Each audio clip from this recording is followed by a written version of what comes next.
네, 안녕하세요. 유민아빠입니다. 2022년 4월 7일, 지금 현재 시간 14시 58분 막 지나고 있습니다. 삼성전자, 우리나라 대표 종목이죠. 시가총액 1위 기업이면서 전 세계 반도체 1위 기업이죠. 삼성전자가 오늘 장 시작 전에 호실적을 발표했어요. 영업이익이 시장 전망치보다 1조 원가량을 상회하는 호실적을 발표를 했는데 그럼에도 불구하고 주가 반전이 나오질 않고 있습니다. 68,000원. 마이너스 0.5%에서 0.7% 사이를 지금 왔다 갔다 하고 있는 그런 중이에요. 어, 삼성전자가 왜 호실적을 발표했는데, 그리고 조금 전에 LG전자도 호실적을 발표했어요. 매출까지도 시장 전망치를 상회하는 그런 수치를 발표했는데 LG전자도 지금 강보합권에서 머물고 있습니다. 왜 이런 현상이 나올까요? 삼성전자뿐만 아니죠. SK하이닉스도 주가를 보면은 어떻습니까? 상당히 어, 어, 상당히 이걸 어떻게 표현해야 되죠? 좀 깝깝스럽다, 참 힘들다라는 표현이 맞을 정도로 굉장히 좀 힘든 구간을 보내고 있습니다. 자, 그런데 삼성전자를 매도하는 게 아니죠. 정확하게는 삼성전자를 매도하는 게 아닙니다. 어, 외국인들이 연일 지금 삼성전자를 이렇게 매도를 하고 있어요. 외국인들이 삼성전자를 계속 매도를 하고 있습니다. 지난 한 달간 2조 8,700억 가량을 수량이네요. 죄송합니다. 2조 8천. 금액이 아니라 금액으로 따지면은 굉장하죠. 이 계산이 안 되네. 수량으로 따지면은 이 정도로, 천주 단위니까 2,800만 주죠. 2,800만 주, 2,870만 주가량을 아마 훨씬 더 많이 매도했을 거예요. 오늘까지 합치면은 기간은 4천만 주 매도했습니다. 자, 이렇게 연일 매도하는 이유, 바로 삼성전자를 매도하는 게 아니라 정확하게는 아마 우리나라 시장을 매도하고 있을 거다라고 생각이 됩니다. 어, 왜 그럽니까? 디램 가격이죠. 항상 매수를 할 때 외국인과 기관은 SK 하이닉스, 그 다음에 삼성전자 등 우리나라 대표 IT 혹은 반도체와 같은 거는 종목을 매수할 때는 적어도 두 개 분기를 전망하면서 매수를 하더라고요. 그래서 디램 가격이 반등이 나오느냐 안 나오느냐가 중요한데, 작년까지 공급망에서 문제가 생기면서 반도체 에 대한 가수요가 굉장히 컸죠. 그리고 이런 재고량이 어느 정도 충족이 되는 이 가수요 부분이 떨어지다 보니까 디램 가격이 어떻습니까? 하락했죠. 하락하면서 반전이 안 나오고 있어요. 그래서 시장도 올해 여름 부근에서 반등이 나올 것이다라고 전망을 하고 있습니다. 그러면 당연히 디램 가격이 반등하는 거, 확실하게 반등을 했다라는 걸 확인하고 그리고 매수 들어가지 않겠습니까? 전 그렇게 봐요.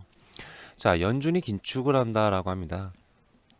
지금 QT 양적 완화 축소 때문에 또 한바탕 난리죠. 시장이 조정받고 있죠. 여기에 중국 공급망 문제가 걸려 있어요. 그래서 계속 팔고 있습니다. 자, 이 두 가지 문제가 해소도 돼야 되고, 그다음에 디램 가격도 반등이 나와야 되고, 이런 부분들을 기다려야 되지 않을까라고 생각이 됩니다. 자, 그런데 싸 보이죠?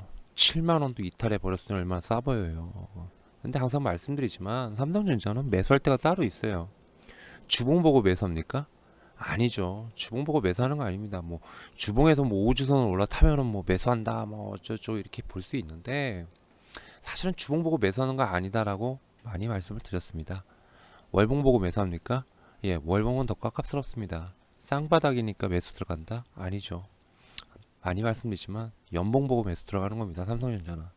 삼성전자는 2, 3년에 한 번씩은 항상 5주선 밑을 줘요. 저렴한 가격이다라고 했을 때는요. 밸류에이션을 따졌을 때 5년선이죠. 5주선이 아니라 5년선. 이 5년선 이탈을 항상 줍니다. 과거에 보면 이거 몇 번 보여드렸어요. 과거에 보면은 항상 5년선을 이탈했을 때가 매수 기회였었어요. 5년선 혹은 조정을 5년선 부근에서 매수하거나 5년선이 이탈했을 때만큼 분할 매수하기에 가장 어, 좋았었습니다. 항상 그래요. 5년선 밑에서. 그래서 삼성전자 왜 장기 투자하신다고들 많이 하시잖아요. 예, 장기 투자한다고 많이 그러는데 결국엔 5년선에서 붙어서 매수하거나 아니면 5년선 이하로 빠졌을 때를 매수 기회로 잡는다면은 안전합니다. 예, 안전하게 매수할 수 있어요. 지금 5년선이 64,000원 정도거든요. 64,000원 정도예요. 그러면 58,000원에서 64,000원 사이가 결국에는 분할 매수 구간일 수 있다는 얘기예요. 아니 5년선 밑으로 안 내려오고 그냥 여기서 이렇게 올라가면 어떡하냐? 그러면 내년을 기다리면 되는 거예요. 혹은 올해 하반기를 기다리면 되는 거고요. 삼성전자는 항상 내가 매수한 다음에 빠지면은 깝깝스럽잖아요. 그죠? 예, 깝깝스럽습니다. 그러니까 왜 이럴 때 있잖아요. 가장 저렴할 때 매수하고 싶다. 누구나 다 똑같은 생각이잖아요. 예, 그런 때는 5년선 밑을 보자. 그것만큼 좋은 기회가 없다라는 거. 예, 그거 참고하시면 돼요. 연봉 한번 보십시오. 예, 연봉. 10년선, 5년선과 10년선 사이가 항상 매수 기회였습니다. 10년선까지만 준다면은 더, 예, 더 뭐죠? 더 땡큐고요. 근데 지금 10년선과 이격이 좀 커요. 10년선이 48,800원입니다. 48,800원이면 이 정도 선인데 여기까지 내려오겠습니까? 그죠? 예, 아마 힘들 겁니다. 그러면은 이 재작년에 큰 양봉에 섰을 때 있지 않습니까? 이 양봉에 섰을 때 여기 시초가, 예, 지난 고점 3년간의 고점을 뚫고 강하게 상승했을 때 당시 이 고점, 예, 고점이 5만 7, 8천 원이거든요.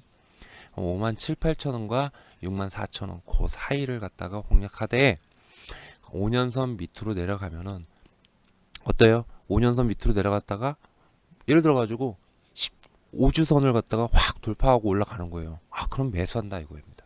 무슨 말인지 아시겠죠? 그렇게 하면은 편하게, 예, 편하게 대응해 볼 수 있지 않나라고 생각을 합니다. 이건 항상 말씀드리는 겁니다. 삼성전자 떨어질 때면은, 예, 떨어질 때면 항상 말씀드리는 거예요. 기다리시라고. 예, 삼성전자에 대해서 워낙에 그러니까. 그리고 삼성전자가 확실히 반등 나오면 그때 하이닉스를 보는 겁니다. 순차적으로. 그렇게 보시면은, 예, 어렵지 않아요. 예, 그걸 참고해 주시기 바랍니다. 이상 유민 아빠였습니다. 감사합니다.